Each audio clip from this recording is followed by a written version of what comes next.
you said that kindness is contagious. Yeah. So a study between Harvard and Yale, they did a clever little business game simulation. A lot of these studies are done in little simulations. You create a game, and what you're secretly measuring is kindness or cooperative behavior. And what they found is if you be kind to someone, then because of how that person feels, they call it elevation, that person feels either connected to you, or they feel uplifted, or they feel grateful. It doesn't really matter. It's a feeling, a changed feeling.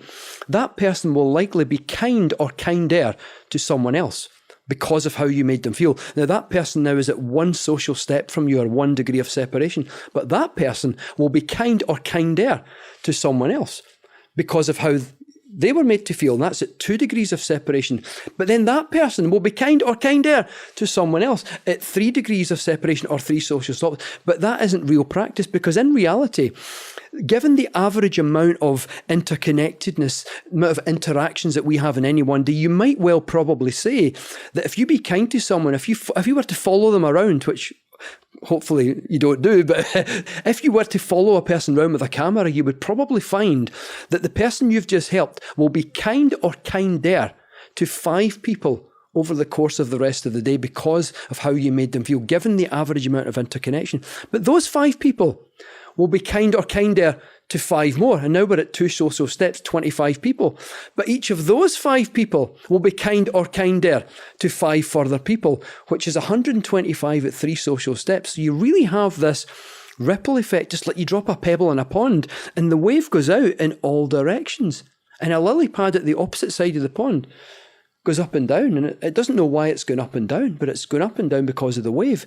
But the same is happening to lily pads at the other side of the pond. The wave goes out in all directions. So what this research shows is that kindness spreads out in all directions. So it's not just one person that you help, but it ripples out in all directions. And if you were to track it that way, you would probably find somewhere, given the average amount of social interaction most people have, you probably find around about 125 people, probably more given a densely populated area, are benefiting from every single time you do even say something nice, you pay a compliment, you help someone, you hold a door for someone. It sounds so, preposterous, so simple.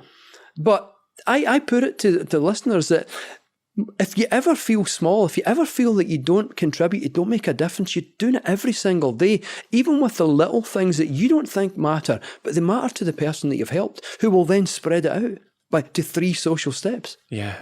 David, I absolutely love things like this.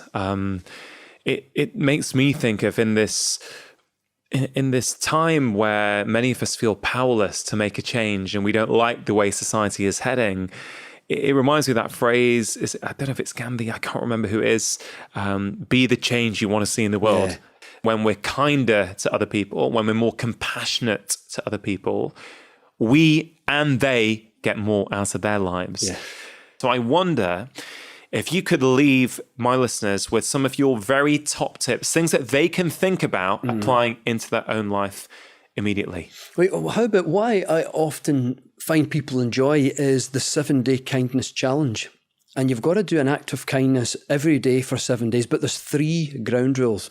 The first one is you can't count the same thing twice. So for example, if you start on a Monday and you make someone a breakfast in bed or a cup of tea or something, you can do that again during the week, but it only counts the first time. So you can't count it the other day. So you've got to do 7 different things. Another ground rule is at least once, you've got to push yourself a little bit, push yourself out of your comfort zone a little bit. And the number 3 is at least one of those acts of kindness must be completely anonymous.